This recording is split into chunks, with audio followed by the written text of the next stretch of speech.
Hello. तो क्या हाल चाल है सब लोगों के। जैसा कि आपके सामने लिखा हुआ है चैप्टर नंबर 9 फाइनेंशियल स्टेटमेंट 1। कल जो आपका वीकली टेस्ट है उसमें ये दो चैप्टर आपके आने वाले हैं जिनको हम पढ़ेंगे यहाँ पे सबसे पहले, और उसके बाद में हम इनको हिंदी में देखेंगे। ठीक है, तो हिंदी के भी मैं आपको साथ के साथ बताता चलूंगा, और उसके ये दोनों इंग्लिश में पढ़ने के बाद हम इनको हिंदी में देखेंगे। और उसके बाद फिर जो हमारा रिजर्व का चैप्टर बचा हुआ है, चैप्टर वो पिछले चैप्टर में जो हमारा थोड़ा सा पार्ट बचा हुआ है रिजर्व का, उसको हम देखेंगे। ठीक है, तो चलिए स्टार्ट करते हैं। फाइनेंशियल स्टेटमेंट्स या वित्तीय विवरण, तो ये क्या होते हैं? वित्तीय विवरण बेसिकली आप जो trading and profit and loss account बनाते हो या बैलेंस शीट, उसको हम फाइनेंशियल स्टेटमेंट या वित्तीय विवरण कहते हैं। ये किसके लिए काम के होते हैं? ये सभी के लिए काम के होते हैं। बिजनेस से रिलेटेड कोई भी आदमी, चाहे इंटरनल हो या एक्सटर्नल, दोनों ही यूजर्स के काम के होते हैं। ठीक है, हमने फर्स्ट बुक में देखा था, फर्स्ट चैप्टर में, कि इंटरनल यूजर्स कौन होते हैं और एक्सटर्नल यूजर्स कौन होते हैं। ठीक है, वापस से एक बार यहाँ पे बताया हुआ है कि इंटरनल यूजर्स कौन होते हैं, एक्सटर्नल यूजर्स कौन होते हैं, और किस तरीके से इनको किस इंफॉर्मेशन की जरूरत होती है। ठीक है, तो फिर से एक बार इसको बताया हुआ है, फिर से एक बार इसको हम डिटेल में देख लेते हैं। तो देखिए लिखा हुआ आपके सामने, करंट ओनर्स तो कौन होंगे? वो इंटरनल यूजर्स होंगे। ठीक है, उनका ऑब्जेक्टिव क्या है? इन्वेस्टमेंट उन्होंने किया हुआ है और उनको वेल्थ ग्रो करनी, यानी पैसा कमाना है उनको। ठीक है, वो क्या जानना चाहेंगे? Extent of profit in the last accounting period, कितना प्रॉफिट हुआ है, कितना लाभ हुआ है लास्ट अकाउंटिंग पीरियड में, करंट पोजीशन क्या है, असेट्स क्या है, लायबिलिटीज क्या है। ठीक है, मैनेजर, मैनेजर क्या है? इंटरनल कंसर्न है, इंटरनल यूजर है। ठीक है, और क्या जानना चाहेगा वो? ये जानना चाहेगा कि investment in the business and wealth grow, sorry ये तो ओनर का था। मैनेजर क्या जानना चाहेगा? कैरियर के रूप में किस तरह का बिजनेस है ये। ठीक है, they essentially act as the agent of the owners, वो बेसिकली ओनर्स के एजेंट हैं। क्यों एजेंट हैं वो? क्योंकि जो प्रॉफिट होगा वो उन्हें भी मिलेगा। ठीक है, उसका कुछ हिस्सा उन्हें भी मिलेगा, उनकी भी सैलरी उसी पर डिपेंड करती है, उनकी सैलरी भी वहां से ही आती है। तो उसको क्या चाहिए होगा? उसको accounting information in the form of financial statement. वो एक तरीके से उनका रिपोर्ट कार्ड है। जो फाइनेंशियल स्टेटमेंट है वो उनका रिपोर्ट कार्ड है, और उनको चेक कौन करेगा? ओनर चेक करेगा कि ये अगर मैनेजर हैं तो किस टाइप से फाइनेंशियल जो पोजीशन है कंपनी की वो चल रही है। ठीक है, तो प्रॉफिट और फाइनेंशियल पोजीशन के हिसाब से उनका पता लगाया जाएगा कि वो किस तरीके से उन्होंने काम किया है।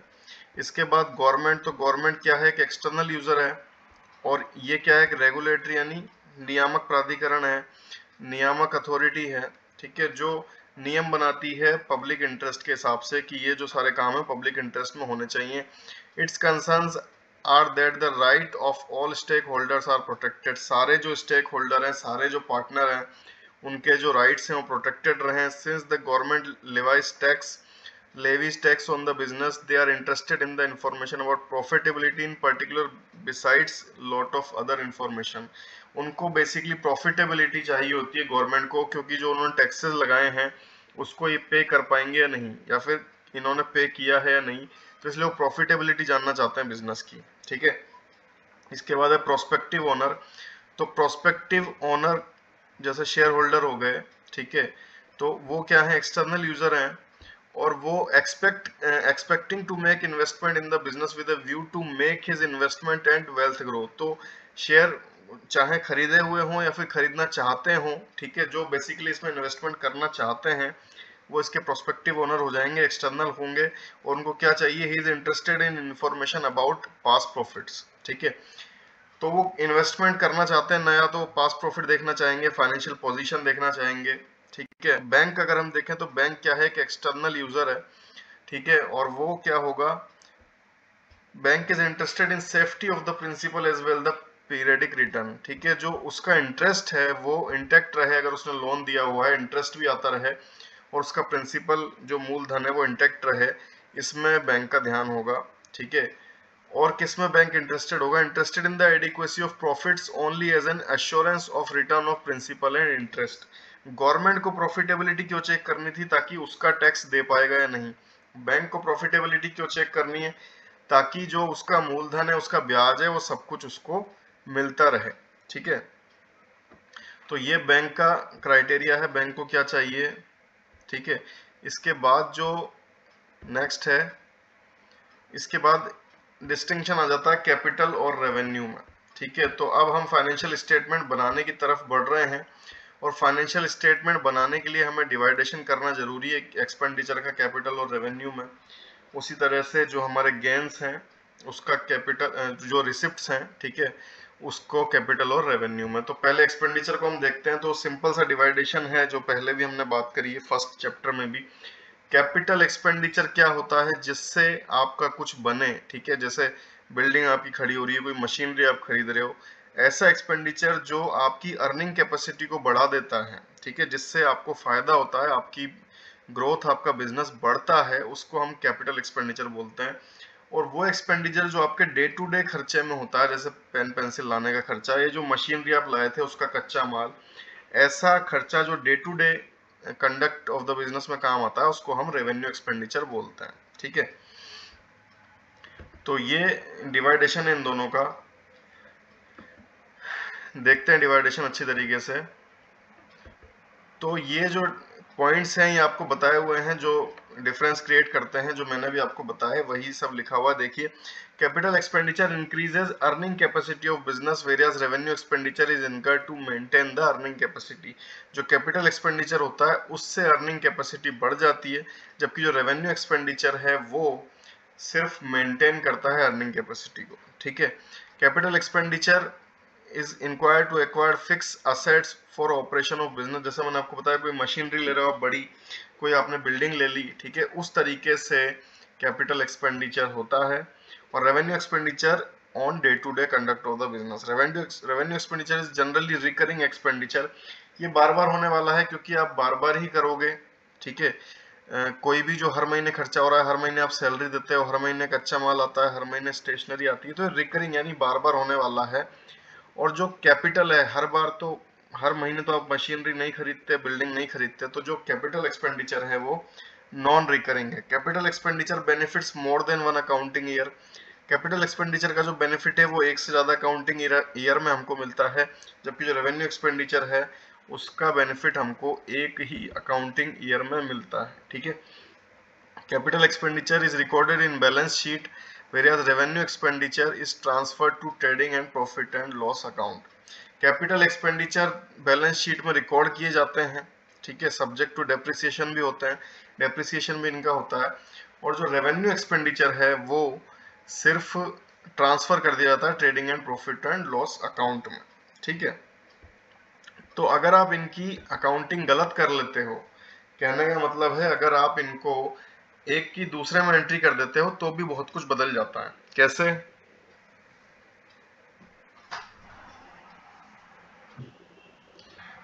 तो देखिए, जैसे पहले, सबसे पहले जो आपका खर्चा होता है, जैसे एडवर्टाइजमेंट में खर्चा हो जाता है शुरू में और वो काफी टाइम तक काम आता है, उसको हम बोलते हैं deferred revenue expenditure. Deferred revenue expenditure आप तभी बोल रहे हो जैसे वो रेवेन्यू नेचर का है। प्रिलिमिनरी आपने जो खर्चा किया शुरू में वो रेवेन्यू नेचर का है, लेकिन डेफर्ड रेवेन्यू हम उसको क्यों बोल रहे हैं, क्योंकि वो एक से ज्यादा अकाउंटिंग पीरियड तक चलता है। आपने 1 करोड़ की एडवर्टाइजमेंट दे दी शुरू में ही 50 लाख के, तो ये बहुत बड़ा खर्चा आपने कर दिया जिसका फायदा आपको सालों तक मिलता रहेगा, इसलिए उसको हम डेफर्ड रेवेन्यू एक्सपेंडिचर कहते हैं। ठीक है, it must be understood that expenditure is a wider term. Expenditure is an outlay made incurred by the business firm. जो भी आपका खर्चा हो रहा है, ठीक है, वो क्या है, एक्सपेंडिचर है, लेकिन उसको डिवाइड करना जरूरी है। जैसे कि आपने 50,000 की कोई मशीन खरीदी, ठीक है, और आप उसको 5 साल के लिए यूज मानते हो, तो आप 10-10 हजार पर ईयर जोड़ोगे। ठीक है, अभी 10-10 हजार पर ईयर में ये जो नेम हमने देखा था डेप्रिसिएशन है, इसका नाम अवमूल्यन हम कहते हैं। जैसे जैसे वो जाता जाएगा वैसे वैसे डेप्रिसिएशन हम उसका काउंट करेंगे। The treatment of deferred revenue expenditure is same as of capital expenditure. तो डेफर्ड रेवेन्यू जो एक्सपेंडिचर है उसका भी जो ट्रीटमेंट करेंगे हम, मतलब उसको जैसे दर्ज करेंगे, वो भी हम सेम तरीके से करेंगे जैसा कि कैपिटल एक्सपेंडिचर में करते हैं। जैसे कैपिटल एक्सपेंडिचर को आप बांटते हो सालों में, उसी तरीके से 50,000 का आपने खर्च किया शुरू में, डेफर्ड रेवेन्यू एक्सपेंडिचर जिसको हम बोल रहे हैं, तो उसको भी सेम प्रोसीजर आप करोगे। ठीक है, जैसे जैसे पीरियड ऑफ बेनिफिट है वैसे वैसे ये भी राइट ऑफ किए जाते हैं। ठीक है, इसके बाद हम देखते हैं रिसिप्ट्स में भी सेम बात है, कैपिटल रिसिप्ट और रेवेन्यू रिसिप्ट। तो कैपिटल रिसिप्ट वो है जिससे आपकी कोई लायबिलिटी जनरेट हो रही है, ठीक है। If the receipts imply an obligation to return the money, these are capital receipts. Capital receipts का मतलब क्या है कि आप पे ऑब्लिगेशन बन जाती है, एक जिम्मेदारी बन जाती है कि आपको पैसा वापस करना है। जैसे आपने लोन लिया है, ठीक है, तो उसको पैसा आया तो है आपके पास, लेकिन वो एक लायबिलिटी है, उससे लायबिलिटी जनरेट हो गई है, तो उसको हम बोलेंगे कैपिटल रिसिप्ट। और ऐसी रिसिप्ट जिससे कोई लायबिलिटी जनरेट नहीं होती, उसको हम बोलेंगे रेवेन्यू रिसिप्ट, ठीक है। तो जैसे आपने सामान बेचा, वो क्या है, आपका रेवेन्यू रिसिप्ट है, उससे आपकी कोई लायबिलिटी जनरेट नहीं हो रही, ठीक है। तो उसी को हम देखते हैं कि लायबिलिटीज आपकी दो तरह की होती हैं, ओनर की लायबिलिटी जिसको हम इक्विटी बोलते हैं, और आउटसाइडर की लायबिलिटी जिसको हम लायबिलिटी बोलते हैं, ठीक है। तो कैपिटल रिसिप्ट, अगर आप एक फिक्स्ड असेट की सेल करते हो तो उससे जो आपकी रिसिप्ट जनरेट होती है उसको भी हम कैपिटल रिसिप्ट बोलते हैं, ठीक है। लेकिन रेवेन्यू रिसिप्ट में आपको कुछ भी वापस नहीं करना पड़ता, यहाँ भी नहीं करना पड़ रहा, लेकिन आपकी जो एक फिक्स्ड असेट है वो आपने बेच दी है, इसलिए इसको आप कैपिटल रिसिप्ट में ही काउंट कर रहे हो, ठीक है।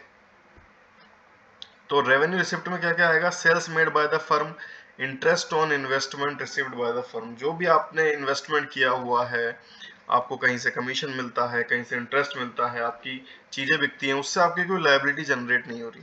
लेकिन जहां भी लायबिलिटी जनरेट होगी उसको हम कैपिटल रिसिप्ट बोलेंगे, और अगर आप एक फिक्स्ड असेट भी आपकी बेचोगे उसको भी हम कैपिटल रिसिप्ट बोलेंगे, ठीक है। अब ये इंपॉर्टेंस क्या है, वही जो हम बात कर रहे थे एक्सपेंडिचर में, वही सेम बात है। अगर आप रॉन्गली उसको क्लासिफाई कर दोगे तो बहुत कुछ बदल जाएगा। जैसे आपने 8 लाख रुपए में एक मशीन खरीदी और 20,000 रुपए आपने खर्च किए उसको रिपेयर करने में, ठीक है। अगर आप इसको 8,20,000 रुपए उसकी कॉस्ट काउंट नहीं करोगे, टोटल खर्चा आप 8,20,000 काउंट नहीं करोगे, और आपका प्रॉफिट 10 लाख है, तो उसमें से आप सिर्फ 1,80,000 ही आपका प्रॉफिट है, आप वहां पे दिखा दोगे 2 लाख, क्योंकि आप अगर 20,000 को अच्छी तरह से काउंट नहीं करोगे तो 20,000 आपकी गलती हो जाएगी। जबकि वो 20,000 रिपेयरिंग का है तो उसको भी आपको एक्सपेंसेस में काउंट करना पड़ेगा। तो आपका 10 लाख में से 8,20,000 हटा के जो आपका प्रॉफिट बचेगा वो ओनली 1,80,000 है 10 लाख के ऊपर। तो कैलकुलेशन गलत हो जाएगी प्रॉफिट की, उस हिसाब से आप डिविडेंड दोगे, आगे सब बिगड़ जाएगा, ठीक है। तो इसलिए इनका क्लासिफिकेशन करना बहुत जरूरी है, ठीक है। तो ये हमने देखा कैपिटल रिसिप्ट और रेवेन्यू रिसिप्ट। इसके बाद क्या है, फाइनेंशियल स्टेटमेंट हम किस तरीके से बनाते हैं। तो फाइनेंशियल स्टेटमेंट बनाने का या वित्तीय विवरण बनाने का बेसिक ऑब्जेक्टिव क्या है, फाइनेंशियल परफॉर्मेंस और फाइनेंशियल पोजीशन, दो मेन इंपॉर्टेंट चीजें, इनको आप ध्यान रखिए। एक आपको दिखाना है फाइनेंशियल परफॉर्मेंस कि उसकी फाइनेंशियल परफॉर्मेंस क्या रही है पिछले साल, और दूसरा आपको दिखाना है फाइनेंशियल पोजीशन की आज वो किस फाइनेंशियल पोजीशन पे खड़ा है। ये दो चीजें दिखाने के लिए हम दो टाइप के फाइनेंशियल स्टेटमेंट बनाते हैं, एक है trading and profit and loss और दूसरा है बैलेंस शीट। इन दोनों को ही हम इस चैप्टर में देखेंगे कि ये क्या है, ठीक है। Trading and profit and loss account को इनकम स्टेटमेंट भी कहते हैं, क्योंकि ये फाइनेंशियल परफॉर्मेंस दिखाता है in the form of profit earned और loss sustained by the business, ठीक है। जो भी प्रॉफिट है या लॉस है वो ये दिखाता है, इसलिए इसको हम इनकम स्टेटमेंट भी बोलते हैं। और बैलेंस शीट में आपको पता है क्या होता है, असेट्स, लायबिलिटीज और कैपिटल होती है, और ये ट्रायल बैलेंस और एडिशनल इंफॉर्मेशन के बेस पे बनाई जाती है, ठीक है। अब ये आपको एक ट्रायल बैलेंस दिया हुआ है, अंकित कोई कंपनी है, उसका ट्रायल बैलेंस आपको दिया हुआ है। इस ट्रायल बैलेंस को आपको ध्यान से देखना है, क्योंकि आगे दोनों चैप्टर में जो भी हम बात करेंगे फाइनेंशियल स्टेटमेंट की वो इस ट्रायल बैलेंस के आधार पर करेंगे। इसमें आप देख सकते हैं कि ये जो ट्रायल बैलेंस बनाने के दो तरीके थे, एक था बैलेंस और एक था टोटल। तो ये बैलेंस वाले तरीके से बना हुआ है जो ज्यादा पॉपुलर तरीका है, ठीक है। जो भी कैश का बैलेंस है वो डेबिट में लिखा हुआ है, जो कैपिटल का बैलेंस है क्रेडिट में लिखा हुआ है, बैंक का डेबिट में, सेल्स का क्रेडिट में। तो इस तरीके से जो बैलेंस मेथड के बेस पे इसको बनाया गया है और इसी के आधार पे हम पूरा पढ़ेंगे, ठीक है। Balance sheet and profit and loss account, position statement and statement of profit and loss भी कहते हैं इनको, ठीक है। Balance sheet and profit and loss account को मिला के क्या कहते हैं, पोजीशन स्टेटमेंट भी कहते हैं, क्योंकि बेसिकली ये पोजीशन बता रहे हैं कि किस तरीके की आपकी पोजीशन है, ठीक है। अब ये trading and profit and loss account पहले हम इसमें बना रहे हैं, ठीक है। तो दो आपको बताया फाइनेंशियल स्टेटमेंट हम पढ़ रहे हैं, उसमें से पहला है trading and profit and loss account. तो इसको हम पढ़ रहे हैं। ये क्यों बनाया जाता है, वही आपको प्रॉफिट है या लॉस है इस चीज को देखने के लिए। ठीक है, प्रॉफिट क्या होगा, रेवेन्यू लेस एक्सपेंसेस। आपका जो मिला है, आपको रेवेन्यूज है उसमें से एक्सपेंसेस को माइनस कर दोगे, यानी आय में से व्यय को हटा दोगे तो आपका प्रॉफिट हो जाएगा। ठीक है, अगर आपका रेवेन्यू ज्यादा है तो आपको प्रॉफिट होगा, अगर आपका एक्सपेंसेस ज्यादा है तो आपको लॉस होगा। ठीक है, तो सिंपल सा इस स्टेटमेंट से हमें पता पड़ जाता है कंपनी प्रॉफिट में है या लॉस में है। ठीक है, इसमें डेबिट और क्रेडिट दो साइड बनाई जाती हैं। इसमें डेबिट साइड पे कौन कौन सा आइटम लिए जाते हैं, देखिए यहाँ पे दिए हुए हैं। डेबिट साइड में कौन कौन से आइटम आते हैं, सबसे पहला ओपनिंग स्टॉक। ओपनिंग स्टॉक किसको बोलते हैं, अकाउंटिंग ईयर के ओपनिंग में जो स्टॉक होता है, जो भी आपके पास अवेलेबल स्टॉक है उसको आप ओपनिंग स्टॉक बोलते हो। ये आता कहाँ से, पिछले साल का जो क्लोजिंग स्टॉक होता है उससे आता है। ठीक है, जो भी पिछले साल का आपका बच गया वो इस साल का ओपनिंग स्टॉक बन जाता है। इसके बाद सेकंड जो चीज डेबिट में आती है वो है purchase less return. Purchase less return का मतलब क्या है कि आपने परचेज की थी चीजें, लेकिन उसमें से जो रिटर्न आपने किया उसको माइनस करके वो परचेज लेस रिटर्न। ठीक है, या फिर इसको आप नेट परचेज भी बोल सकते हो, क्योंकि रिटर्न को आपने माइनस कर दिया है। ये भी आपका डेबिट साइड आता है। थर्ड चीज है वेजेस। ठीक है, तो वेजेस किसको कह रहे हो, जो भी wages refer to the remuneration paid to worker who are directly engaged in factory for loading unloading production of goods. जो भी मजदूरों को आप उनकी मजदूरी दे रहे हो, ठीक है, लोडिंग अनलोडिंग करने वाले, प्रोडक्शन ऑफ गुड्स, इस तरह की जो भी जिस तरह की मजदूरियां हैं, कोई मशीन इंस्टॉल होगी तो उसके इंस्टॉलेशन के लिए आप दोगे, तो ये सारी चीजें आपकी वेजेस में काउंट हो रही हैं। इसके बाद है फोर्थ कैरिज इनवर्ड्स या फ्राइट इनवर्ड्स। कोई सामान अगर आप लेके आते हो तो उसका ट्रांसपोर्ट खर्चा, उसका माल भाड़ा, उसका सारी चीजें, ये सब आप इसमें काउंट करोगे, ये भी डेबिट में आएगा। इसके बाद फ्यूल, वाटर, पावर, गैस, तो इनकी वजह से जो भी आपका खर्चा हो रहा है, ठीक है, वो आप काउंट करोगे डेबिट में। इसके बाद पैकेजिंग मटेरियल या पैकिंग चार्जेस, यानी जितने भी तरह के आपके चार्जेस हैं, एक्सपेंसेस है, वो सब आपको डेबिट में काउंट करने हैं। ठीक है, इसके बाद है सैलरीज। तो हमने वेजेस को अलग देखा है, सैलरीज को अलग देख रहे हैं दोनों आपके खर्चे, लेकिन वेजेस मीन्स कोई भी आपके लोडिंग अनलोडिंग या जो आपके डे टू डे वर्क में नहीं है, आप मजदूरी दे रहे हो। और सैलरीज जो आपके फिक्स वर्कर हैं, एडमिनिस्ट्रेशन में है, गोडाउन में है, वेयर हाउस में है, जहां भी हैं, उनको आप सैलरी दे रहे हो, उसको आप काउंट करोगे। ये जो सैलरी है, ये अगर आप कैश की जगह काइंड में भी दे रहे हो या पक्स में, काइंड या पक्स का मतलब क्या है कि आप कोई आपने उसको घर दे रखा रहने के लिए, बिजली का बिल आप भरते हो, ठीक है, उसको आने जाने का खर्चा देते हो, तो वो सब आपके काइंड में आता है। अगर उस भी तरीके से आप कर रहे हो तब भी आप उसको काउंट करोगे सैलरी में, डेबिट साइड पे। ठीक है, इसके बाद रेंट पेड, कोई भी आप रेंट वगैरह पे करते हो, अगर रेंट आपको मिलता है तो ध्यान रखें वो क्रेडिट साइड आएगा, अगर आप पे कर रहे हो तो वो डेबिट साइड आएगा। इंटरेस्ट पेड, कोई भी आपने लोन लिया हुआ है, ओवरड्राफ्ट लिया हुआ है, कुछ भी ऐसा किया हुआ है, तो वो इंटरेस्ट पेड आएगा आपका डेबिट साइड। इसके बाद है कमीशन पेड, कोई भी आपने ट्रांजैक्शन ऐसा किया है जिसमें आपको कमीशन पे करना पड़ता है, ठीक है, तो वो डेबिट साइड आएगा। तो ये डेबिट साइड आने वाली एंट्रीज हैं। तो जितने भी हमारे खर्चे हैं वो डेबिट साइड आ रहे हैं। और देखिए क्या है, रिपेयर्स, कोई भी आप रिपेयर करवाते हो, फर्नीचर है, फिक्सचर, फिटिंग, मशीनरी, कोई भी इस तरह का एक्सपेंडिचर जो रिपेयर पे खर्चा हो रहा है वो भी डेबिट साइड आएगा। मिसलेनियस एक्सपेंसेस, जो भी मिसलेनियस एक्सपेंसेस हैं, मींस इस ये जो आपको खर्चे बताए इनके अलावा कोई भी खर्चे हो रहे हैं वो सारे खर्चे आपके डेबिट साइड आएंगे। ठीक है, इनको हम सन्ड्री एक्सपेंसेस या ट्रेड एक्सपेंसेस भी बोलते हैं।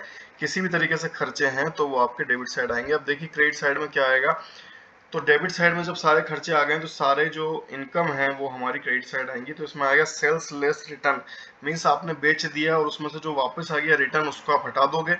ठीक है, नेट सेल्स भी इसको बोल सकते हैं, जैसे वहां पर नेट परचेस बोल रहे थे, क्योंकि रिटर्न आपने इसमें हटा दिया है। ठीक है, इसके बाद है अदर इनकम्स, जो भी और इनकम है आपकी, आपको कहीं से डिविडेंड मिलता है, आपके इन्वेस्टमेंट पे इंटरेस्ट मिलता है, डिस्काउंट मिलता है, कमीशन मिलता है, आपकी चीजें बिकती हैं, आपको रेंट मिलता है, जो भी कुछ आपको मिलता है वो सब आप क्रेडिट साइड में लिखोगे।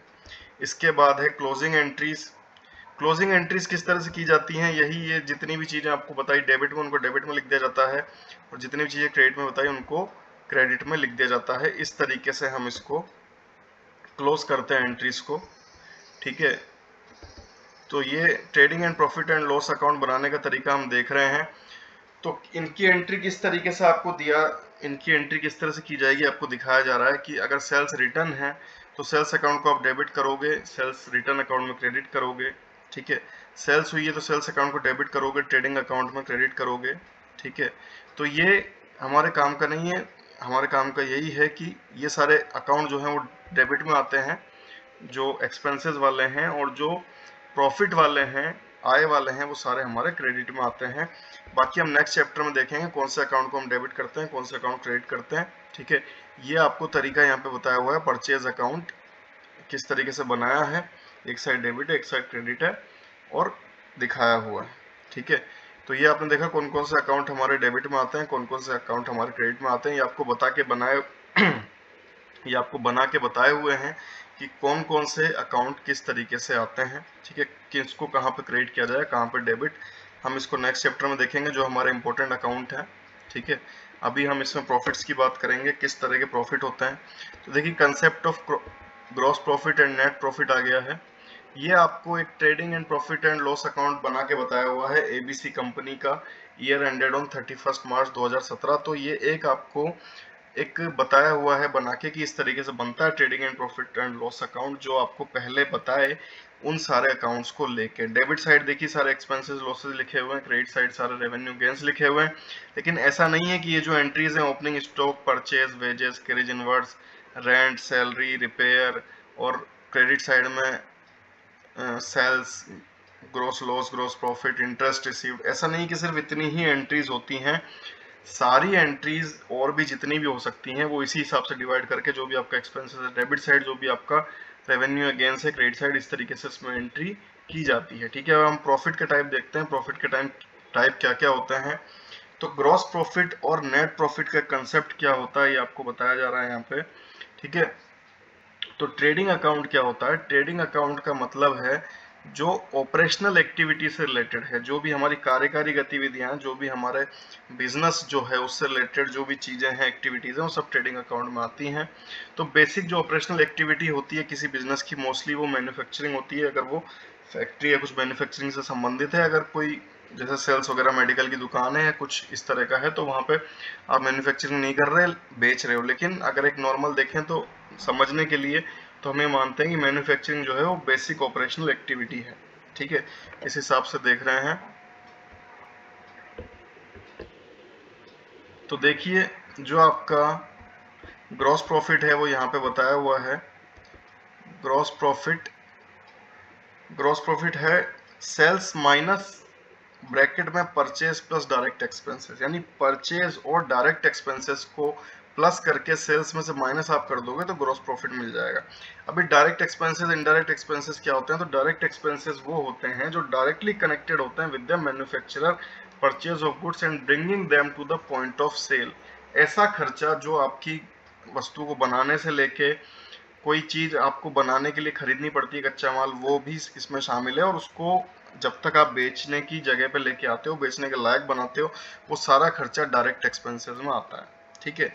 अब इनडायरेक्ट एक्सपेंसेस में कौन सा खर्चा आता है, इनडायरेक्ट एक्सपेंसेस में वो खर्चे आते हैं जो डायरेक्ट एक्सपेंसेस से अलग हैं। जैसे जो बेचने के लिए आपकी जगह है उसका रेंट, वहां पे जो लोगों को रख रखा है आपने उसकी सैलरीज, अगर आप वस्तु को क्या नाम से इधर उधर करवाते हो, लोडिंग अनलोडिंग कुछ भी इस तरह का, तो वेजेस।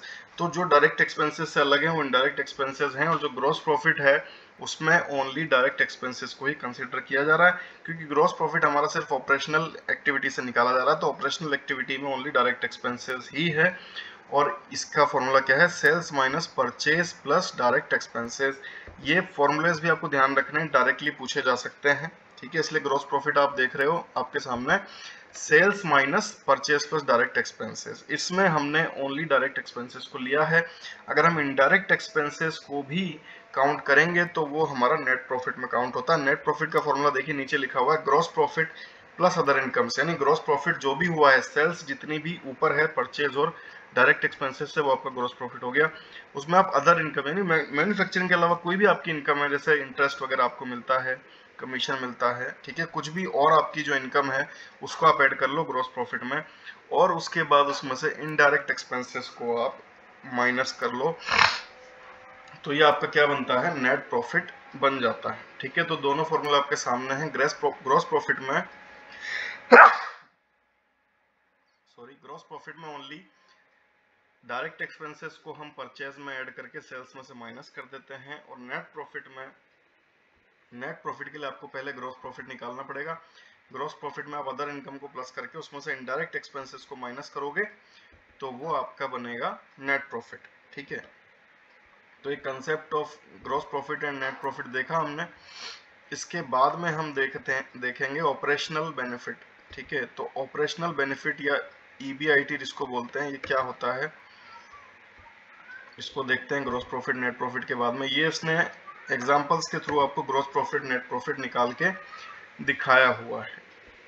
ठीक है, इसके बाद है cost of goods sold and closing stock. Cost of goods sold and closing stock. तो देखिए, अगर आपकी जो क्लोजिंग स्टॉक आपके पास बचा हुआ है तो आपको उसको भी माइनस करना पड़ेगा। ठीक है, अगर आपके पास कोई क्लोजिंग स्टॉक बचा हुआ नहीं है तब तो आप कॉस्ट ऑफ गुड्स सोल्ड सीधे निकाल सकते हो, परचेज प्लस डायरेक्ट एक्सपेंसेस। ध्यान रखें, अगर कुछ भी बचा हुआ नहीं है तो। क्यों? क्योंकि कॉस्ट ऑफ गुड्स सोल्ड क्या है, मतलब जितनी भी आपकी वस्तुएं बिकी हैं वो बराबर होंगी किसके, जो भी आपने टोटल खर्चा किया है। तो परचेज प्लस डायरेक्ट एक्सपेंसेस अगर कुछ भी बचा हुआ नहीं है। लेकिन अगर क्लोजिंग स्टॉक बचा हुआ है तो आपको उसको माइनस करना पड़ेगा। रीजन, क्लोजिंग स्टॉक बचा हुआ अगर माइनस आप नहीं करोगे तो कॉस्ट ऑफ गुड्स सोल्ड में वो भी ऐड हो जाएगा, उसको आपको माइनस करना पड़ेगा, क्योंकि वो आपके पास बचा हुआ है, अभी भी आप उसको फिर से बेच सकते हो नए अकाउंटिंग पीरियड में। तो कॉस्ट ऑफ गुड्स सोल्ड निकालने के लिए क्लोजिंग स्टॉक को माइनस करना पड़ता है, purchase plus direct expenses minus closing stock. ठीक है, ये कॉस्ट ऑफ गुड्स सोल्ड निकालने का तरीका है। तो कॉस्ट ऑफ गुड्स सोल्ड निकालने के लिए आपको क्या करना पड़ता है, अगर आप ओपनिंग स्टॉक से निकालना चाहते हो तो opening stock plus purchases plus direct expenses minus closing stock. ठीक है, ये आपको करना पड़ता है। इसके बाद में हम ऑपरेटिंग बेनिफिट देखते हैं। तो ऑपरेटिंग बेनिफिट क्या होता है, देखिए ऑपरेटिंग बेनिफिट या फिर इसको बोलते हैं profit before interest and taxes, यानी आपको इंटरेस्ट मिले या फिर आपने टैक्स पे किए उसके पहले का प्रॉफिट, सिर्फ ऑपरेटिंग का प्रॉफिट, इसलिए इसको ऑपरेटिंग प्रॉफिट बोलते हैं। सॉरी, तो देखिए ऑपरेटिंग प्रॉफिट क्या होता है, ये प्रॉफिट है earn through the normal operations and activities of the business. जो नॉर्मल ऑपरेशंस हैं, एक्टिविटीज हैं बिजनेस की, उससे कमाया हुआ आपका प्रॉफिट है। ये बेसिकली क्या है, excess of operating revenue over operating expenses. ठीक है, जो ऑपरेटिंग रेवेन्यू आपको मिले हैं वो ऑपरेटिंग एक्सपेंसेस से जितने ज्यादा हैं वो आपका ऑपरेटिंग प्रॉफिट है। While calculating operating profit, the incomes and expenses of a purely financial nature are not taken into account. जब हम ऑपरेटिंग प्रॉफिट ले रहे हैं तो incomes and expenses of a purely financial nature, जो भी इनकम और एक्सपेंसेस हैं प्योरली फाइनेंशियल नेचर के, जिनका ऑपरेटिंग से कोई मतलब नहीं है, समझ रहे हो आप, ऑपरेशन मींस जो भी आप काम कर रहे हो उससे लेना देना नहीं है तो उसको हम काउंट नहीं करेंगे। तो जैसे इंटरेस्ट आपको मिलता है, आपने कहीं इन्वेस्टमेंट किया हुआ, उसका ऑपरेशन, जो आपके ऑपरेशन से कंपनी है उनसे कोई लेना देना नहीं है, उनको कंसीडर नहीं करेंगे। जो टैक्स आप पे करते हो गवर्नमेंट को, उनसे लेना देना नहीं है तो उनको कंसीडर नहीं करोगे। जो भी हमारा ऑपरेटिंग से रिलेटेड है उसी को कंसीडर करोगे। और इसको निकाला किस तरह जाता है, net profit plus non operating expenses minus non operating incomes. तो नेट प्रॉफिट आपने निकाला था सबसे पहले, जिसमें ओनली ग्रॉस प्रॉफिट से आपने नेट प्रॉफिट निकाला था इनडायरेक्ट एक्सपेंसेस को माइनस करके। तो उस नेट प्रॉफिट में आप नॉन ऑपरेटिंग एक्सपेंसेस को ऐड करोगे और उसमें से नॉन ऑपरेटिंग इनकम्स को माइनस कर दोगे तो आपका ऑपरेटिंग प्रॉफिट आपको मिल जाएगा। ऑपरेटिंग प्रॉफिट क्या होता है, किस बेस पे कैलकुलेट किया जाता है, इसको before interest and taxes profit क्यों बोलते हैं और इसका फॉर्मूला क्या है, सब आपको याद होना चाहिए, पूछा जा सकता है आपसे। तो profit before income and taxes क्यों बोलते हैं, जैसा EBIT लिखा हुआ है before income interest and taxes, तो इंटरेस्ट और टैक्सेस से पहले का प्रॉफिट है, ये ओनली ऑपरेटिंग से संबंध रखता है। जो ऑपरेटिंग के अलावा नहीं है, ट्रांजैक्शन प्योरली फाइनेंशियल नेचर है, उनको हटा देता है। इसका फॉर्मूला है operating profit is equals to net profit plus non operating expenses minus non operating incomes. ठीक है, तो ये आपका इंपॉर्टेंट प्रॉफिट है। ठीक है, ये टेस्ट और अंडरस्टैंडिंग है जिसको आप ट्राई कीजिएगा। ठीक है, टेस्ट में भी आ सकते हैं और आपके मेन एग्जाम में भी आ सकते हैं, कहीं भी आपको मिलते हैं। जैसे फाइनेंशियल स्टेटमेंट में क्या क्या होता है, तो अभी हमने देखा प्रॉफिट एंड लॉस अकाउंट और बैलेंस शीट। फिर ये कौन कौन से क्रोनोलॉजिकल ऑर्डर है, कौन से प्रॉफिट से आप कौन सा निकालोगे, अभी हमने देखा है। पहले ग्रॉस प्रॉफिट निकालते हैं, फिर नेट प्रॉफिट, फिर ऑपरेटिंग प्रॉफिट। तो ये क्वेश्चन है, इनको आप अटेम्प्ट कीजिएगा। नेक्स्ट हम देख रहे हैं बैलेंस शीट, हम देखेंगे नेक्स्ट। तो अभी हमने trading and profit and loss account देखा।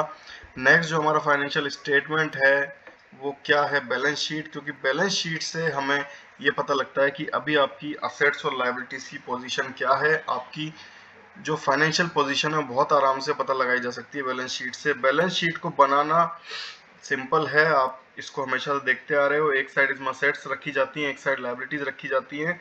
ऐसा कोई फिक्स पैटर्न बताया नहीं है इसका, लेकिन schedule 3 part 1 of the companies act 2013 में प्रेस्क्राइब्ड फॉर्मेट है जिसमें हम सब इसको बनाते हैं। वो प्रेस्क्राइब्ड फॉर्मेट क्या है, left side liabilities, right side assets, दोनों बराबर होनी चाहिए। ये फॉर्मेट है बैलेंस शीट का। बैलेंस शीट में आप किस तरीके से किसी चीज को लगाओगे उसको मार्शलिंग बोलते हैं। ठीक है, वो आगे आएगी। पहले ये देखिए आप करंट असेट्स, ये सब ये समझिए आपका जो फर्स्ट चैप्टर था फर्स्ट बुक का, उसका रिवीजन हो रहा है सेकंड बुक के फर्स्ट चैप्टर में। तो करंट असेट्स आप ऑलरेडी पढ़ चुके हैं, जो एक अकाउंटिंग पीरियड में ही काम किए, उनका इफेक्ट इतना ही रहेगा। ठीक है, इसके बाद में जो आपकी नॉन करंट असेट्स हैं वो क्या है, जिनका एक अकाउंटिंग पीरियड से ज्यादा है, नॉर्मली एक साल से ज्यादा इफेक्ट रहता है। करंट लायबिलिटीज क्या है, करंट लायबिलिटीज जिनका short term loans, outstanding expenses जो आपको एक साल के अंदर पे करने हैं इसी अकाउंटिंग पीरियड में। फिक्स्ड असेट क्या होती हैं, जो रीसेल पर्पज से नहीं खरीदी जाती हैं, लंबे टाइम तक रहती हैं, जिनमें डेप्रिसिएशन हम लगाते हैं। इंटेंजिबल असेट्स क्या होती हैं, गुडविल, पेटेंट्स, ट्रेडमार्क्स, जो जिनको आप छू नहीं सकते। इंटेंजिबल मींस छुआ नहीं जा सकता, लेकिन आपके असेट हैं, बहुत काम की है आपके। इन्वेस्टमेंट क्या होता है, इन्वेस्टमेंट जो भी फर्म इन्वेस्टमेंट करती है गवर्नमेंट सिक्योरिटीज में या शेयर्स में, कंपनी में, वो सब इन्वेस्टमेंट कहा जाता है। वो कॉस्ट प्राइस पे दिखाए जाते हैं। लॉन्ग टर्म लायबिलिटी क्या होती है, जो लंबे टाइम की लायबिलिटी है, जैसा आपको नाम से समझ में आ रहा है। कैपिटल क्या होती है, excess of assets over liabilities. ठीक है, असेट्स के ऊपर जो लायबिलिटीज निकली हुई है वो कैपिटल है। ड्यू टू आउटसाइडर्स, ठीक है, जो हमारी इक्वेशन है assets is equals to capital plus liabilities, तो उसी हिसाब से बताया हुआ है। और ये क्या होती है, बेसिकली ओरिजिनली जो कंट्रीब्यूटेड फंड है ओनर्स का, उसको रिप्रेजेंट करती है। ड्राइंग्स क्या होती है, जो प्रोप्राइटर निकालता है पैसा, उसको हम ड्राइंग्स बोलते हैं। जब पैसा वो निकालता है तो आपकी कैपिटल से रिडक्शन करके आप इसको दिखाते हो। ठीक है, अब मार्शलिंग जो मैं आपको बता रहा था, मार्शलिंग क्या होती है, अरेंजमेंट करना बैलेंस शीट में। तो बैलेंस शीट में आप दो तरीके से अरेंजमेंट कर सकते हो, एक लिक्विडिटी और एक परमानेंस। किसी भी तरीके से आप इसका करोगे अरेंजमेंट लिक्विडिटी में असेट्स और लायबिलिटीज का, तो ये अरेंजमेंट करना ही मार्शलिंग कहलाता है बेसिकली। तो जो बैलेंस शीट है उसको अरेंजमेंट करने को हम मार्शलिंग बोलते हैं। और उसको मार्शलिंग दो तरीके से किया जा सकता है। मार्शलिंग मीन्स उसका अरेंजमेंट, और ये अरेंजमेंट दो तरीके से किया जा सकता है, एक लिक्विडिटी और एक परमानेंस। परमानेंस मीन्स जो सबसे ज्यादा परमानेंट है सबसे पहले आप उसको लोगे, ऐसी असेट जैसे कोई बिल्डिंग है, फर्नीचर है। और लिक्विडिटी में क्या हो जाएगा, इसका जस्ट उल्टा हो जाएगा। लिक्विडिटी केस में क्या होगा, उल्टा हो जाएगा, जो सबसे लिक्विड है जैसे कैश, सबसे पहले उसको लोगे। ठीक है, तो इस तरीके से जो ये बैलेंस शीट है उसको अरेंज किया जाता है, जिसको मार्शलिंग बोलते हैं। और लिक्विडिटी परमानेंस दो तरीके से आप कर सकते हैं। ठीक है, तो ये चैप्टर आपका यहाँ पे खत्म होता है। बैलेंस शीट में आप ग्रुपिंग भी कर सकते हो, यानी जो एक तरह की चीजें हैं, जैसे करंट असेट्स को सबको एक साथ रख दिया, नॉन करंट असेट्स को एक साथ रख दिया, ये भी कर सकते हो। ठीक है, तो मार्शलिंग तो अरेंजमेंट है, इसके अलावा ग्रुपिंग भी कर सकते हो। सेकंड हम देखते हैं जो फाइनेंशियल स्टेटमेंट 2 हमारा चैप्टर है। उस चैप्टर में हम ये देखेंगे कि जो अकाउंट्स हैं जो अभी हमने देखे trading and profit and loss account के लिए, तो वो कौन कौन से मेन अकाउंट हैं और उसमें से उनकी जो ट्रीटमेंट है उनको किस तरीके से रिकॉर्ड किया जाता है। ट्रीटमेंट मीन्स वही है कि उनको किस तरीके से रिकॉर्ड किया जाता है। तो जो इम्पोर्टेंट है वो इस सेकंड चैप्टर में आपको दिखाए हुए हैं। तो देखिए किस तरीके से जो अकाउंट्स हैं उनको मैनेज किया जाता है।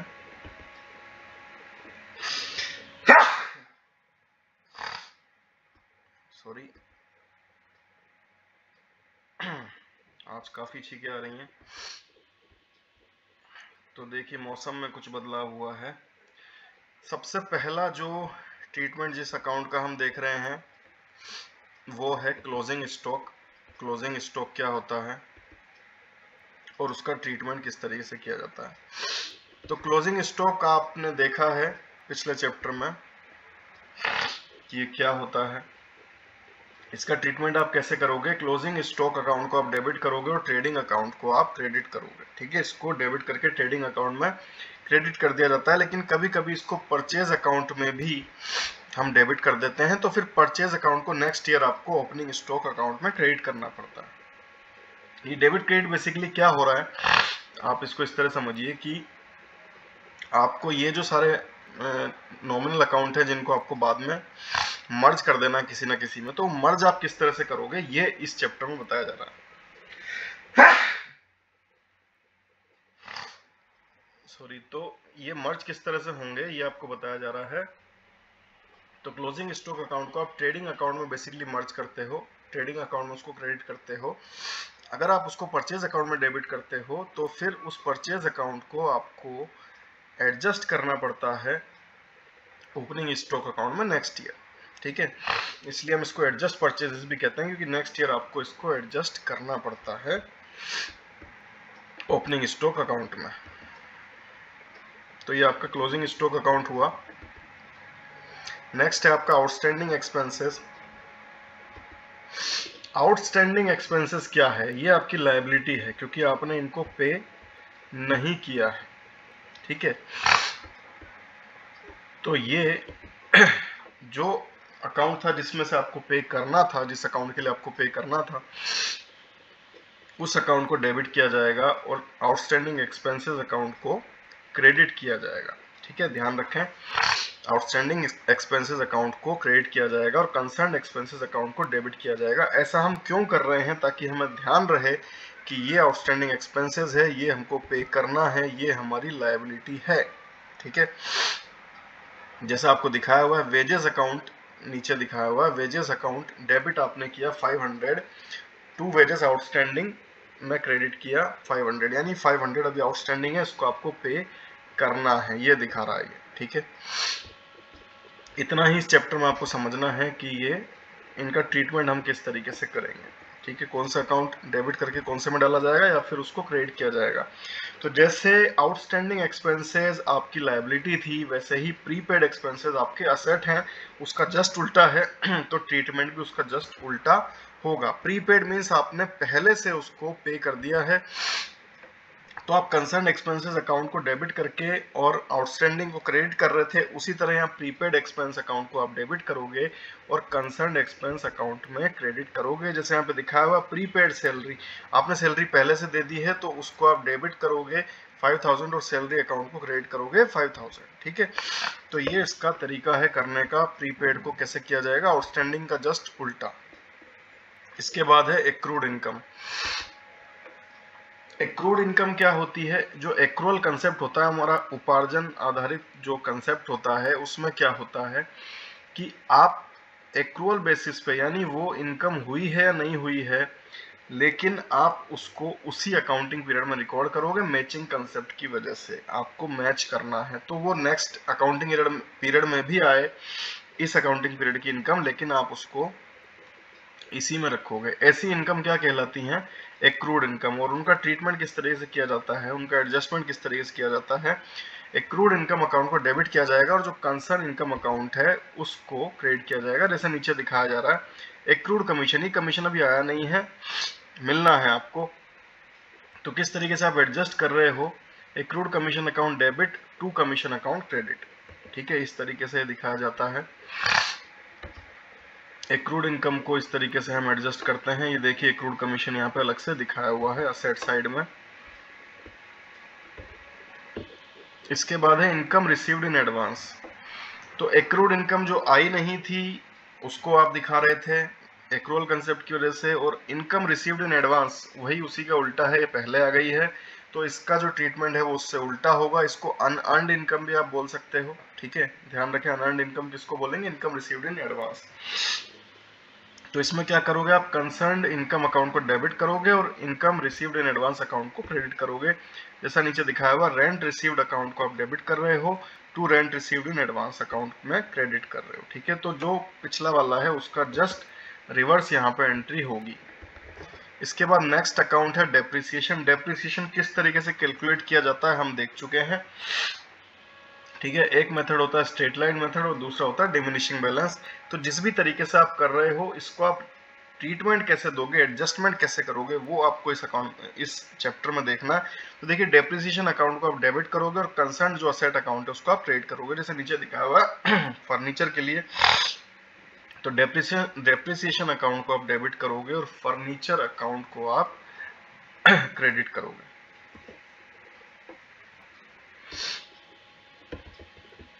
ठीक है, बैड डेट्स क्या होते हैं। बैड डेट्स मीन्स जो पैसे आपको, जैसे आपको इंफॉर्मेशन मिली कि एक आपका डेटर है वो इंसॉल्वेंट हो गया है, दिवालिया हो गया है, तो वो आपको पैसे नहीं दे पाएगा, तो उस पैसे को आप कहाँ रखोगे, बैड डेट्स में रखोगे। जब भी आपको इन्फॉर्मेशन मिलती है तो आप इसको फर्दर बैड डेट्स भी बोल सकते हो, क्योंकि आपको पता लग गया है कि अब ऐसा होने वाला है। तो इसको आप ट्रीटमेंट किस तरीके से देते हो, जो बैड डेट्स अकाउंट है उसको आप डेबिट करते हो और जो आपका डेटर्स का अकाउंट है उसको आप क्रेडिट करते हो। ठीक है, तो बैड डेट्स अकाउंट को आप डेबिट करते हो, जो आपका डेटर्स अकाउंट है उसको आप क्रेडिट करते हो। जैसा नीचे दिखाया हुआ है उस तरीके से आप इसको ट्रीटमेंट देते हो। इसी तरीके से डाउटफुल असेट, प्रोविजन क्या होते हैं, प्रोविजन हमने देखे पिछले चैप्टर में। तो यहाँ पे provision for bad and doubtful asset भी दिखाया हुआ है। एक मिनट आप इसको देखिए कि प्रोविजन ऑफ डाउटफुल असेट की एंट्री किस तरह होगी।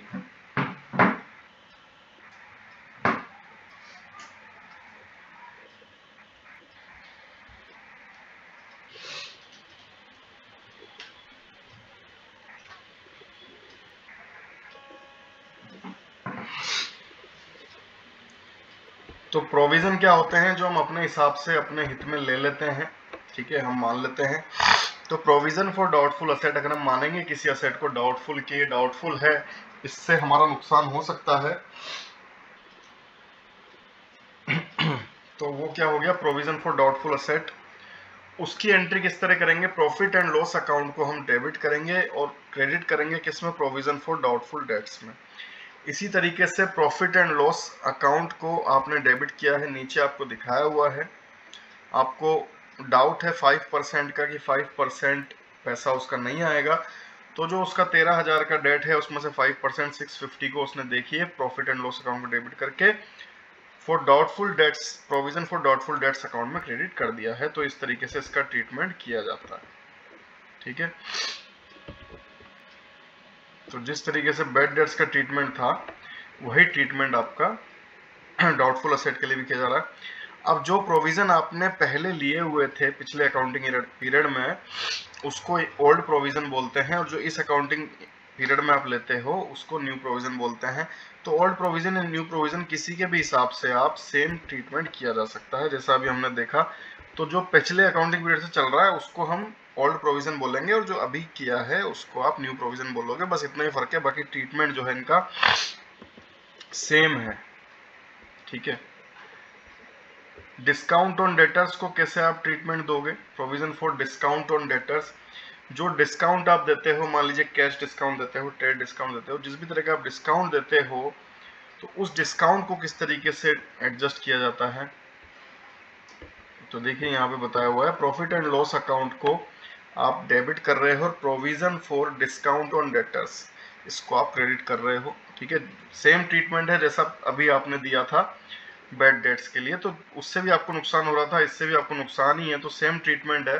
प्रॉफिट एंड लॉस अकाउंट को आप डेबिट कर रहे हो और provision for discount on debtors को आप क्रेडिट कर रहे हो। ये किस तरह से करके आपको दिखाया हुआ है, आपने डिस्काउंट दिया तो वो डिस्काउंट आपने दिखाया हुआ है provision for discount on debtors account में आपने उसको क्रेडिट किया है। तो कौन सा अकाउंट डेबिट करके किस में क्रेडिट किया जाता है, बस इतना ही आपको इस चैप्टर में ध्यान रखना है और ज़्यादा कुछ ध्यान रखने के लिए इसमें नहीं है। ठीक है, फर्स्ट चैप्टर आपका इंपॉर्टेंट है। फर्स्ट चैप्टर में आपने देखा कि फाइनेंशियल स्टेटमेंट क्या होते हैं, कैसे बनते हैं, कौन कौन सी एंट्री में मेन होती है। ये एक और कंसेप्ट है, इसको समझ लीजिए, मैनेजर्स कमीशन। मैनेजर्स कमीशन दो तरीके से निकाला जा सकता है। आफ्टर चार्जिंग जो प्रॉफिट है वो आफ्टर चार्जिंग भी निकाल सकते हो, मतलब प्रॉफिट में से आप पहले कमीशन निकाल दोगे उसके बाद वो बनेगा, और सेकंड है कि आप कमीशन बाद में निकालोगे। जैसे यहाँ पे दो तरीके दिए हुए हैं। 110 मान लीजिए नेट प्रॉफिट था, न्यूमेरिकल टर्म्स में आपको अच्छा समझ में आएगा। 110 रुपये मान लीजिए कि प्रॉफिट था बिफोर चार्जिंग सच कमीशन, ऐसा कोई कमीशन आपने नहीं लिया, यानी नेट प्रॉफिट आपका जो था वो 110 था। अब मान लीजिए कि 10% कमीशन है और आपकी कंपनी में जो कमीशन देते हो पहले ही देते हो, ठीक है, तो आप क्या करोगे, सीधे 110 का 10% निकाल दोगे, 11 रुपये मैनेजर का कमीशन बन जाएगा। ठीक है, ध्यान रखें 11 रुपये मैनेजर का कमीशन बन जाएगा। अगर हम बाद में देते हैं तो क्या इफेक्ट पड़ेगा, देखिए अगर आप बाद में देते हैं तो 110 रुपये में से 10% आप दे रहे हो, लेकिन नीचे आप 100 नहीं रखोगे, नीचे पूरा 110 रखोगे, क्योंकि पहले आप यहाँ पे कमीशन नहीं दे रहे हो, बाद में कमीशन देते हो। ठीक है, प्रॉफिट कैलकुलेटेड आफ्टर चार्जिंग सच कमीशन, जो प्रॉफिट हम कैलकुलेट करेंगे वो कमीशन देने के बाद करेंगे। जैसे हम जो गवर्नमेंट अथॉरिटीज है उनको बताना है तो हम पहले कमीशन चार्ज करेंगे, उसके बाद हमारा नेट प्रॉफिट बताएंगे। तो नीचे पूरा 110 आपने लिया है, ऊपर तो 10 ही लिया है, लेकिन नीचे बस डिजिट बदल गई है, जिसकी वजह से जो आंसर आया है वो भी 10 रुपये आया। पहले मैनेजर की कमीशन बन रही थी 11 रुपये, दूसरे तरीके में बन रही है 10 रुपये। 1 रुपये का फर्क है, लेकिन ये बड़े अमाउंट में बहुत बड़ा फर्क हो सकता है। तो ये ध्यान रखें, मैनेजर की कमीशन दो तरीके से निकाली जाती है, एक पहले और एक बाद में। पहले आप निकालोगे तो डायरेक्ट जो नेट प्रॉफिट है उसका 10% निकालोगे, बाद में निकालोगे तो आप नीचे जो है वो नेट प्रॉफिट ही करोगे, परसेंटेज ऊपर सेम रहेगी पर नीचे नेट प्रॉफिट आएगा, इसलिए आंसर बदल जाएगा। ठीक है, तो ये दो तरीके आपको बताए हुए हैं, amount of net profit before charging such commission and amount of profit after charging such commission. आप कमीशन बिना चार्ज किए अपना प्रॉफिट बताते हो, कंपनी मीन्स जो सरकार को प्रॉफिट बताती है वो कमीशन चार्ज करने के पहले बताती है, चार्ज करने के बाद बताती है। इन दोनों ही सिनेरियो में ये चीज बदल जाएगी, जैसा आपने देखा 1 रुपये का फर्क आया था। ठीक है, तो ये दो तरीके से मैनेजर की कमीशन निकाली जाती है जो हमने देखा है। तो ये वो अकाउंट्स हैं कि आपको किस तरीके से इनको ट्रीटमेंट देना है, ये आपको ध्यान रखना है। जैसे इंटरेस्ट ऑन कैपिटल, तो इंटरेस्ट ऑन कैपिटल अगर आप पे करते हो किसी आपके पार्टनर को, ठीक है, तो उसका ट्रीटमेंट किस तरह से होगा, इंटरेस्ट ऑन कैपिटल अकाउंट को डेबिट किया जाएगा और कैपिटल अकाउंट में क्रेडिट किया जाएगा। किस तरह से ये चीज है, proprietor may like to know the profit made by the business after providing for interest on capital. आप ये अगर जानना चाहते हो कि इंटरेस्ट ऑन कैपिटल के बाद में आपका क्या प्रॉफिट है, तो उसके लिए आप इंटरेस्ट ऑन कैपिटल को हटा दोगे, उसको डेबिट कर दोगे और कैपिटल अकाउंट को क्रेडिट कर दोगे। तो इस तरीके से इसका ट्रीटमेंट किया जाएगा। तो ये आपका चैप्टर था जिसमें लास्ट आपकी एंट्री थी interest on capital. Interest on capital के लिए आप डेबिट करोगे इंटरेस्ट ऑन कैपिटल अकाउंट और कैपिटल अकाउंट में आप इसको क्रेडिट करोगे। तो आप ये ध्यान रखिए, मोटा मोटा जिस भी चीज से आपका पैसा जा रहा है उसको आप पहले डेबिट करोगे और जिससे आ रहा है उसको उस अकाउंट में आप क्रेडिट करोगे। ठीक है, इस तरीके से आप देख सकते हो। बाकी इस चैप्टर में यही ध्यान रखने का है कि कौन सा अकाउंट से हम डेबिट करके किस में डालते हैं या फिर किससे डेबिट करके उस अकाउंट में डाला जाता है, बेसिकली ट्रीटमेंट किस तरह से दिया जाता है अकाउंट को।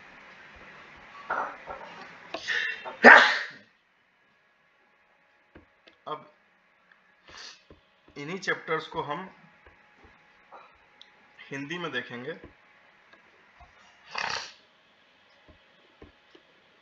और इसके बाद में हम देखेंगे रिजर्व्स वाला जो हमारा छूटा हुआ पार्ट है उसको हम देखेंगे। रिजर्व्स का बहुत थोड़ा सा पार्ट हमारा छूटा हुआ था। तो देखिए वित्तीय विवरण 1 जो है कुछ भी डिफरेंस नहीं है, सिर्फ नाम का डिफरेंस पड़ जाता है। जैसे वहां पे अलग अलग यूजर्स थे,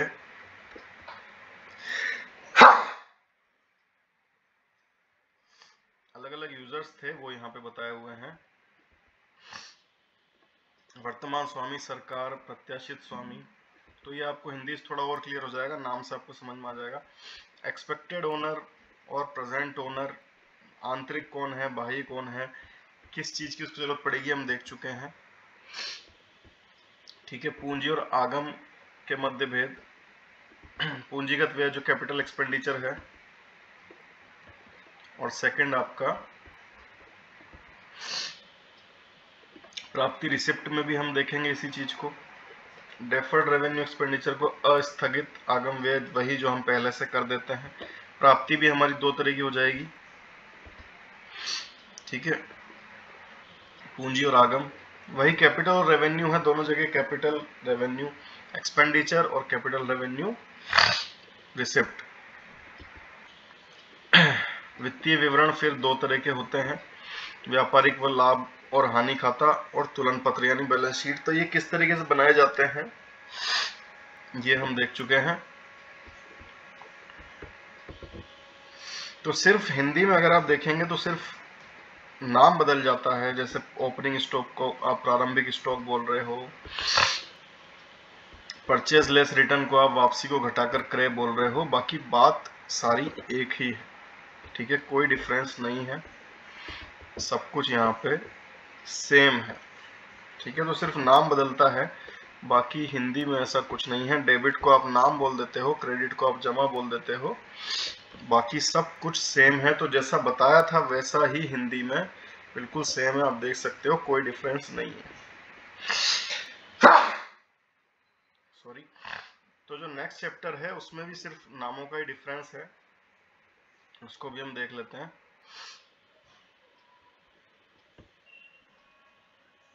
उसके बाद जो हमारा पार्ट बचा हुआ है रिजर्व्स का, उसको हम देखते हैं।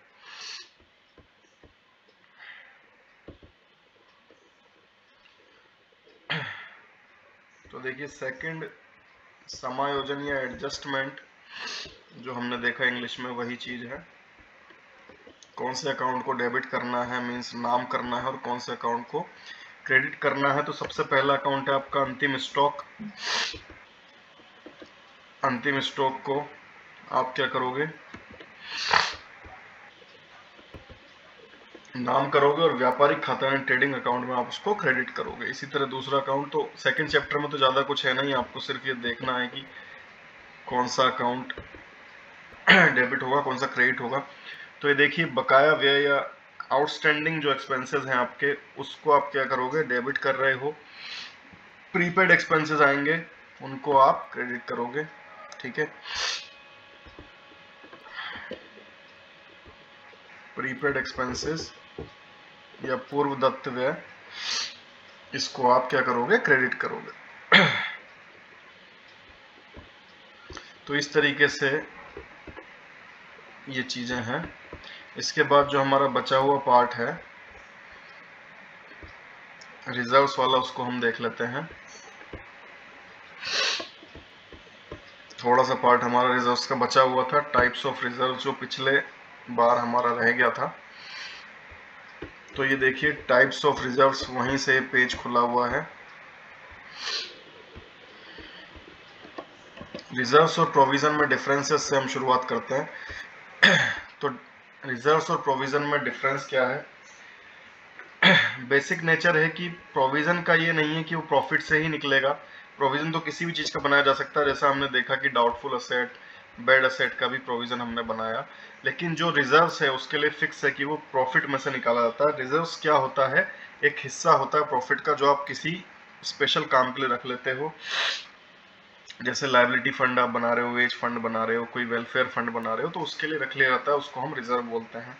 पर्पस का डिफरेंस है, provision is made for a non liability और एक्सपेंस, जो हमको पता है उसके लिए बनाया जाता है प्रोविजन। लेकिन जो रिजर्व है वो जनरल भी बनाया जा सकता है, इसका कोई पर्पस फिक्स नहीं है। ठीक है, presentation in balance sheet, presentation in balance sheet कैसे होता है, प्रोविजन जो है वो डिडक्शन के द्वारा दिखाए जाते हैं या अलग से बनाए जाते हैं, जबकि जो रिजर्व हैं वो लायबिलिटी साइड में ही कैपिटल के बाद में दिखाए जाते हैं। तो इसका तो फिक्स है कि वो लायबिलिटी की साइड ही दिखाया जाएगा रिजर्व का, लेकिन जो प्रोविजन है उसको आप दो तरीके से दिखा सकते हो, असेट में डिडक्शन में या फिर करंट लायबिलिटीज में भी दिखा सकते हो। Effect on taxable profit, taxable profit पे अच्छा इफेक्ट होता है प्रोविजन का। अगर आपने बना लिया कि डाउटफुल असेट या फिर आपके बैड डेट्स के लिए, तो आपका प्रॉफिट कम हो जाएगा, टैक्सेबल प्रॉफिट। लेकिन रिजर्व है उससे टैक्सेबल प्रॉफिट पे कोई फर्क नहीं पड़ता, क्योंकि वो तो आप अलग ही निकाल लेते हो प्रॉफिट से, ठीक है। Element of compulsion, element of compulsion क्या है? जो प्रोविजन है वो आपको बनाना जरूरी है कंजर्वेटिज्म कंसेप्ट के हिसाब से, क्योंकि अगर आप ऐसा नहीं करोगे तो आपके प्रॉफिट जो है वो अनवांटेडली बड़े दिख जाएंगे और आपको डिविडेंड देना पड़ जाएगा, ठीक है। जबकि रिजर्व्स में ऐसा कुछ नहीं है, जब तक प्रॉफिट नहीं है तब तक रिजर्व बनाए नहीं जा सकते। तो अगर कंपनी में लॉस चल रहा है तो ऐसा नहीं है, बनाना ही बनाना है, लेकिन आपको प्रोविजन तो बनाना जरूरी है कंजर्वेटिज्म कंसेप्ट के हिसाब से। Use for the payment of dividend, provision use नहीं किए जा सकते डिस्ट्रीब्यूशन ऑफ डिविडेंड के लिए, लेकिन जनरल रिजर्व यूज किए जा सकते हैं। तो ये जो डिफरेंस आपने देखे हैं ये आपको टेबुलर फॉर्म में दिए हुए हैं, सेम चीज है, इसको भी आप देख सकते हैं। इसके बाद हम देखते हैं टाइप ऑफ रिजर्व्स। तो टाइप ऑफ रिजर्व की हम वैसे ही बात कर चुके हैं। जनरल रिजर्व जिसका कोई स्पेसिफिक पर्पस नहीं है उसको हम जनरल रिजर्व बोलते हैं। इसके बाद स्पेसिफिक रिजर्व जिसका कोई पर्पस है, ठीक है, जैसे डिविडेंड इक्वलाइजेशन। जो डिविडेंड इक्वलाइजेशन, डिविडेंड को इक्वलाइज करने के लिए बनाया गया है। जब लो प्रॉफिट होता है तो डिविडेंड हम अच्छा दे पाए उसके लिए बनाया गया है। वर्कमैन कंपनसेशन फंड, कंपनसेशन जैसे एक्सीडेंट डेथ के केस में देने के लिए बनाया गया है। इन्वेस्टमेंट फ्लक्चुएशन, जो इन्वेस्टमेंट है वो मार्केट फ्लक्चुएशन की वजह से ऊपर नीचे होता है, उसको बैलेंस करने के लिए बनाया गया है। डिबेंचर रिडेम्पशन, डिबेंचर को रिडेम्पशन करने के लिए बनाया गया है। और भी दो तरीके से बांट सकते हैं आप रिजर्व को। एक है रेवेन्यू रिजर्व। तो रेवेन्यू रिजर्व में कौन सा आएगा? जो रेवेन्यू प्रॉफिट से बनाया जाता है। जो नॉर्मल ऑपरेटिंग एक्टिविटीज से होने वाले प्रॉफिट है उसको हम रेवेन्यू प्रॉफिट बोलते हैं। तो उससे जो बनाए जाते हैं उसको हम जनरल रिजर्व कहते हैं। सॉरी, उसको हम रेवेन्यू रिजर्व कहते हैं, जिसका टाइप है जनरल रिजर्व या वर्कमैन कंपनसेशन फंड, ठीक है। दूसरे होंगे कैपिटल रिजर्व, ठीक है। तो कैपिटल रिजर्व कौन से होंगे? जो कैपिटल प्रॉफिट से बनाए जाते हैं, जो नॉर्मल ऑपरेटिंग एक्टिविटीज से नहीं आ रहा। मींस जो ऐसा प्रॉफिट है जो नॉर्मल जो ऑपरेटिंग एक्टिविटीज है उनसे नहीं आ रहा है, उसको हम कैपिटल रिजर्व बोलते हैं। इनमें से डिस्ट्रीब्यूशन ऑफ डिविडेंड नहीं किया जाता है। तो ध्यान रखें, अगर आपसे पूछ लिया जाए डिस्ट्रीब्यूशन ऑफ डिविडेंड किससे किया जाता है, तो रेवेन्यू रिजर्व से ही किया जाता है, कैपिटल रिजर्व से नहीं किया जाता, ठीक है। ये किस लिए यूज किए जाते हैं? कैपिटल लॉसेस को या फिर बोनस शेयर्स को इश्यू करने के लिए। तो आप डिविडेंड देते हो रेवेन्यू रिजर्व से, लेकिन आपको बोनस शेयर देना है तो आप देते हो कैपिटल रिजर्व से, या फिर आपको लॉस हुआ है उसको राइट ऑफ करना है वो आप करोगे कैपिटल रिजर्व से। इसके एग्जांपल हैं premium on issue of share and debentures, profit on sale of fixed asset, profit on redemption of debentures. तो इस तरीके से जो आप कैपिटल प्रॉफिट से बनाओगे वो कैपिटल रिजर्व होंगे, रेवेन्यू प्रॉफिट से बनाओगे वो रेवेन्यू रिजर्व्स होंगे। इनमें भी डिफरेंस के लिए आपको दिया हुआ है source of creation. Source of creation बहुत बड़ा डिफरेंस है, एक रेवेन्यू प्रॉफिट से बन रहा है और एक कैपिटल प्रॉफिट से। पर्पस भी अलग अलग है। रेवेन्यू रिजर्व से क्या होगा? हमारी फाइनेंशियल पोजीशन स्ट्रांग होगी, ठीक है। जबकि कैपिटल रिजर्व से क्या होगा? जो लीगल रिक्वायरमेंट्स हैं, अकाउंटिंग प्रैक्टिसेस हैं, उनके लिए बनाए जाते हैं। इसके बाद यूसेज में बहुत बड़ा डिफरेंस है। आप डिविडेंड नहीं दे सकते हो कैपिटल रिजर्व से, और जब लॉसेस के केस में आपको कैपिटल रिजर्व ही काम आएगा। ठीक है, तो दोनों का अलग अलग पर्पस है। तो ये टाइप्स ऑफ रिजर्व्स हमने देखे दो तरीके से, एक तो पर्पस के आधार पे और एक बनने के तरीके के आधार पे कि किस तरीके से बनाए जाते हैं। इसके बाद है इंपॉर्टेंस ऑफ रिजर्व। तो इंपॉर्टेंस ऑफ रिजर्व क्या होती है? इंपॉर्टेंट तो है ही, अगर आप इनको नहीं बनाएंगे, आपके पास एक अलग से फंड इकट्ठा नहीं है, तो स्थिति खराब होगी, तो आप उसको टैकल नहीं कर पाओगे। Business firm may consider it proper to set up some mechanism to protect itself, ठीक है। जो मैंने आपको बताया कि अपने आप को प्रोटेक्ट करने के लिए बनाए जाते हैं। कोई भी अगर आपको दिक्कत आए, जैसे एक फ्यूचर कंटिजेंसी। कंटिजेंसी क्या होती है? कंडीशनल लायबिलिटी के कोई कंडीशन फुलफिल होगी तो वो लायबिलिटी आएगी। तो अगर वो एकदम आ जाती है तो आपको रिजर्व काम आएंगे। Strengthening the general financial position, आपकी फाइनेंशियल पोजीशन अच्छी रहेगी, नॉर्मल लॉस होएगा आप उसको झेल सकते हो रिजर्व से। Redeeming a long term liability, sorry, तो लॉन्ग टर्म लायबिलिटी आप इससे ले सकते हो, लॉन्ग टर्म लायबिलिटी को आप इससे टैकल कर सकते हो। सीक्रेट रिजर्व्स क्या होते हैं? Secret reserve is a reserve which does not appear in the balance sheet. Secret reserve क्या होते हैं? जो बैलेंस शीट में दिखाई नहीं देते। कैसे ये बनाए जा सकते हैं? अंडर वैल्यूएशन ऑफ इन्वेंट्रीज या स्टॉक। जब हम फर्स्ट चैप्टर पढ़ रहे थे तब भी हमने देखा था कि जो कॉस्ट कंसेप्ट है उसकी वजह से सीक्रेट रिजर्व बन जाते हैं। क्यों? क्योंकि अगर बाहर मार्केट रेट बढ़ जाती है पर आप उसको कॉस्ट कंसेप्ट के आधार पे हिस्टोरिकल कॉस्ट से ही ले रहे हो तो सीक्रेट रिजर्व डेवलप हो जाता है। Charging capital expenditure to profit and loss account, जो कैपिटल एक्सपेंडिचर है उसको आप प्रॉफिट एंड लॉस अकाउंट में से चार्ज करते हो। ठीक है। Making excessive provision for doubtful asset, doubtful asset के लिए बहुत ज्यादा आप एक्सेसिव प्रोविजन कि मेरा ये भी बैड डेट हो गया, ये भी बैड डेट हो गया, यानी जबरदस्ती दिखा दोगे तो वो भी आपका सीक्रेट रिजर्व बन जाएगा। Showing contingent liabilities is actual liabilities, जो कंटिजेंट लायबिलिटी मींस कंडीशनल है उसको भी आप दिखा दोगे कि ये आने ही वाली है। तो इस तरीके से सीक्रेट रिजर्व डेवलप किए जा सकते हैं जो बैलेंस शीट से पता नहीं लगेंगे, कहीं से ही पता नहीं लगेंगे, लेकिन बिजनेस के लिए अच्छे हैं। तो सीक्रेट रिजर्व क्या होता है? जो इन तरीकों से आप बना सकते हो और वो बैलेंस शीट में दिखाई नहीं देते। तो ये चैप्टर भी खत्म हो गया है। तो ये हमारे 10 चैप्टर्स तक शुरू के हो गया है। कल इन तीनों में से क्वेश्चन आएगा। ठीक है। तो आप कल शाम को 7 बजे टेस्ट होगा, वीकली टेस्ट, तब तक इनको पढ़ लीजिए। और अकाउंटिंग के क्वेश्चन, अकाउंटिंग आपको इसमें से जो भी आएगी वो होप आपको समझ में आई होगी, और आप इसके जो टेस्ट और अंडरस्टैंडिंग ट्राई करेंगे तो आपको क्लियर हो जाएगा कि आपको कितना समझ में आया है। तो चलिए फिर मिलते हैं कल के वीकली टेस्ट में। होप कि आप सबके अच्छे नंबर आए। गुड बाय, जय हिंद।